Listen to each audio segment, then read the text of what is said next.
nosso modelo de negócio, para estruturação do planejamento financeiro, a gente tem são 4 pilares extremamente trabalhados. O primeiro é a organização, o segundo é a administração de riscos. Vem antes da construção de patrimônio. A administração de riscos, eu não sei quando vai acontecer. Então, eu tenho que me organizar para estar preparado caso aconteça uma tragédia. Depois eu começo a formar patrimônio para outras questões, viagens, crescimento patrimonial, reservas e tudo mais. Mas antes de começar a fazer isso, a gente tem que fazer administração de riscos. Perfeito. Explica quais são esses 4 pilares de forma contínua. Fiquei curioso. O primeiro é a organização financeira, né? Então a gente faz toda a estruturação do cliente para que ele saiba quanto que ele custa para viver, para trabalhar, para se locomover, para se divertir, para onde vai cada centavo do orçamento dele. Eu tenho um livro que eu escrevi em 2020 que a primeira frase do livro fala sobre que, principalmente para o médico, né? Nada vai te dar mais dinheiro do que o seu conhecimento colocado em prática. E quando você se concentra nisso, você acaba sendo muito mais eficiente. O que eu quero dizer com isso? Eu faço a seguinte pergunta para o médico nesse primeiro pilar. Você sabe quanto que o cara ganha 50 mil por mês, sabe quanto que você precisaria ter de dinheiro guardado para ganhar 50 mil por mês sem trabalhar? Só de renda? Vocês sabem, né? Sim. Mas contabilizando a inflação, chuta aí quanto? Um cara para ter 50 mil, uns 8 a 10 milhões? É isso que a gente está ainda nesse cenário que a taxa de juros está elevada. Mas só que é engraçado quando você comenta isso com um cliente que ele até assusta, né? Exato. Mas esse é o valor do conhecimento do cara. Esse é o valor do conhecimento do cara. Então é o ativo mais importante que ele tem. Se concentrar nisso é o que vai trazer mais resultado para ele. Então, o objetivo é ajudar ele a identificar nesse primeiro pilar onde que está indo a grana dele e se concentrar naquilo. Paralelo a isso, a gente faz também um planejamento contábil e tributário. De cada 10 médicos que chegam pra gente, cara, pelo menos 6 estão pagando impostos além do que deveriam estar pagando. Você é de contábeis, sabe bem disso. Contábeis, e trabalhei antes da parte financeira no escritório de contabilidade foco em médico. É isso aí. E aí, o primeiro passo era esse planejamento. Exato. Tá, peraí, vamos ver. Estrutura PF, PJ. Perfeito. Fazer esse planejamento. Tudo isso a gente faz nesse primeiro pilar. O segundo pilar é a administração de riscos, que aí a gente avalia a questão da reserva, de emergência, a estrutura da blindagem que ele precisa, se ele ficar sem trabalhar, se ele ficar sem se locomover, se ele vier a faltar, como que a família vai ser afetada, se ele tiver um processo, como que a gente pode se estruturar com relação a isso e o que a gente pode fazer para minimizar esses impactos. Porque o impacto, de fato, não tem como neutralizar, você minimiza. Sim. E o terceiro pilar é a administração dos objetivos de curto e médio prazo.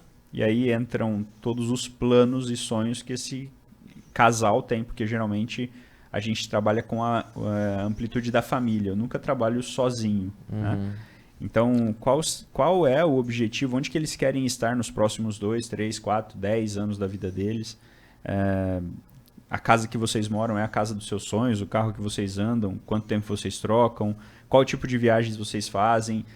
A nossa missão lá no Grupo Santinoni é ajudar esse cara a ter tranquilidade e segurança financeira no longo prazo. Mas se eu não estruturar a vida dele no curto e médio prazo, ele não vai ter essa segurança lá na frente. Então a gente ajuda ele com algumas soluções estratégicas para que isso aconteça. Então, se o cara tem um financiamento, ele paga uma taxa de 10% ao ano, será que tem algo que a gente pode fazer para reduzir essa taxa? E aí a gente consegue ver soluções estratégicas para isso, né?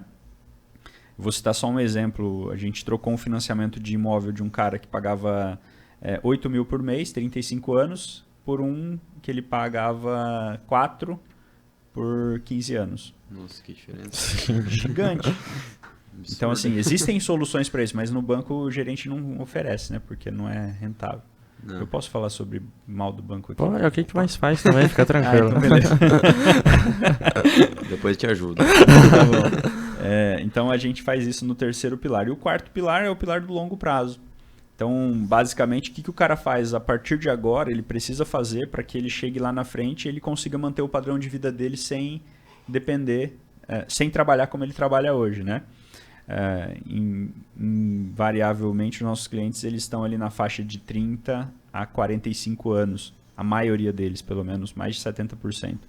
Então, o que esse profissional precisa fazer agora para garantir que quando ele chegue lá com 65 anos de idade, ele não tem que se matar de trabalhar como ele vê o tiozinho lá no plantão de porta de hospital se matando para manter o padrão de vida. Outra coisa que a gente vê nesse pilar 4 é a questão da educação dos filhos dele. Então, o que ele pode fazer a partir de agora para garantir que os filhos tenham acesso à educação de primeira linha quando ele chegar lá na época da faculdade, se quiser fazer um intercâmbio, né? Sem ele precisar vender patrimônio, sem ele ter que trabalhar mais para que isso aconteça. Nesse caso, geralmente, o cliente médico já fala assim, ó, filho de peixe, peixinho é, seu filho vai querer fazer medicina, você já tem aí seu 1 milhão guardado para ele fazer Só a faculdade dele, porque uma particular hoje por aí. Mesmo público, ainda todo gasto de geralmente morar fora, fala para ele, você já tem noção que seu filho pode querer seguir o mesmo caminho que você? Então o cara já pensa, não é verdade. É basicamente isso. Assim, basicamente todo CFP faz esse trabalho que a gente faz. O nosso grande diferencial, e eu acho que assim, isso é o motivo do nosso resultado, é que a gente desenvolveu uma metodologia onde eu não vou entregar para o cara um projeto e falar assim, tchau, tchau, me dá aqui meu dinheiro, se vira. A gente vai dar as mãos e caminhar juntos para que eu garanta que ele consiga implementar aquele projeto. Então hoje a gente tem uma estrutura onde todo o apoio, o suporte administrativo, a gente tem aplicativo próprio para liberar para os clientes. Então eu consigo ver em tempo real toda a estrutura do orçamento do cara, onde que ele precisa melhorar, ajudar ele na prática, o que ele precisa fazer. E aí a gente faz um acompanhamento dele para garantir essa execução. Então esse é o motivo de resultado que a gente tem aí, acho que é basicamente por isso. É legal esse modelo, porque não é uma forma que você chega e fala pra ele, ó, você deveria fazer isso, tchau, volte mês que vem. Não, é uma parceria de longo prazo, você acompanhando ele, dando os conselhos, os direcionamentos necessários. Exato. Então eu gostei bastante desse modelo mesmo. A vida é muito mutável, né, cara? O cara chega hoje com um projeto, no mês que vem ele quer fazer outra coisa, ou ele teve uma nova perspectiva, né? Então por isso que a gente faz um acompanhamento para que ele não fique travado, entendeu? Para que ele não fique travado. E a gente consegue mostrar para ele. Eu nunca tomo a decisão pelo cliente. Essa não é a minha função. Eu sou aquele cara, fazendo uma comparação aqui, se vocês médicos me permitirem, que você, como médico, você vai num médico e o cara te dá uma recomendação de tratamento. Você faz se você quiser. É exatamente a minha função, como consultor, mostrar para o cara as opções que ele tem e os cenários que ele tem. A decisão sempre é dele. Mas ele vai tomar uma decisão mais assertiva porque ele tem informação correta. E um detalhe, sem conflito de interesse.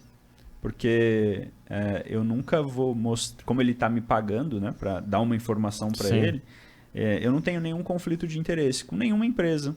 Então, isso dá uma liberdade para ele, né, de tomar uma decisão muito mais assertiva. Eu não estou com uma bandeira do banco atrás de mim falando aqui o que eu tenho que vender para o cara, entendeu? Sim. E se ele não quiser fazer nada comigo também, não tem problema. Perfeito. Quer fazer um comentário? Durante essa explicação dos 4 pilares, foram surgindo algumas vontades de comentar, né? A gente tá tranquilo de pauta. Não, pode, mete bala.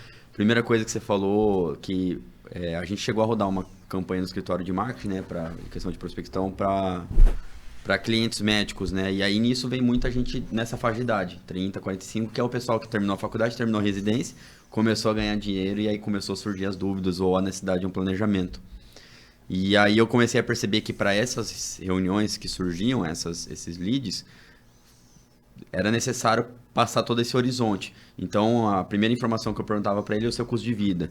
E eu ficava chocado de ter gente que não sabia dizer. Eu falo, não, mas mais ou menos, a pessoa travava. E o Davi sabe, eu sou uma pessoa que eu planilho praticamente tudo da minha vida. Eu até falo que às vezes sou até chato, porque... Não sei, é coisa cara minha. de contábeis, né? Não tem como, né? Contábeis e economistas. E realmente, tipo assim, é um negócio meu. Eu jogo lá na planilha para ter uma base. E a pessoa não saber nem dizer se com uma margem de erro de R$2.000, qual que é mais ou menos o custo de vida dela, eu já falo assim, mas como que você tá... Quando alguém fala para nós uma ideia do que ele tem de planejamento do mês ali, de orçamento, geralmente, o erro é de 30% a 35%. E tem gente que não sabe dizer. Não, a maioria deles. Exato. A maioria. E aí uma coisa... Não, isso aí foi só para fazer um adendo mesmo, que você vê que é necessário, porque tem gente, principalmente no ramo da medicina, que estudou para aquilo a vida inteira.